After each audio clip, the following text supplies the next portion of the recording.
আসসালামু আলাইকুম। প্রাণপ্রিয় কৃষিপ্রেমিক ভাই ও বন্ধুগণ, সবাইকে শুভেচ্ছা ও অভিনন্দন। আজ আমি চলে আসলাম আমার নিজস্ব প্রজেক্ট রঙিন সাগর, যেটা ঘাটাইল থানায় মাইদারচালায় অবস্থিত।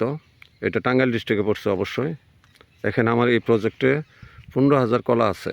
রঙিন সাগর এই কলাটা আমাদের একটু নামিলা টাইপই করছি। নামিলা বলতে এই কলাগুলো একটু পরে আসবে। আমরা রোজাকে টার্গেট করছি, হয়তো রোজার পরে যাবে চৈত বৈশাখ মাস ধরে। সে হচ্ছে বাগানের কন্ডিশন খুবই ভালো আছে এবং গাছের পরিস্থিতিও খুব ভালো আছে।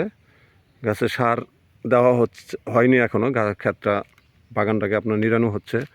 নিড়ানোর পরে সার দেওয়া হবে, তারপরে গাছের পরিবর্তন হয়ে যাবে অনেকটা, আশা করি। সকলেই দোয়া করবেন।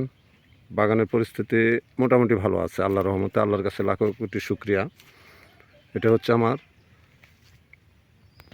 এই সাগরটাকে আমরা সুমিষ্ট ফল হয় এটা। এই কলাটা খুবই মিষ্টি এবং সুস্বাদু হয়। এটাকে আমরা রঙিন সাগর বলে থাকি। এখানে 15,000 গাছ আছে, আমার কলা গাছ আছে। টোটাল 15,000 চারা নিয়ে এই বাগানটা আমার দাঁড় করতেছি। সকলেই দোয়া করবেন যেন গাছগুলো সুস্থ থাকে এবং খুব সুন্দরভাবে বাগানটা পরিচালনা করতে পারি। সকলেই ভালো থাকবেন, সুস্থ থাকবেন। আল্লাহ হাফেজ।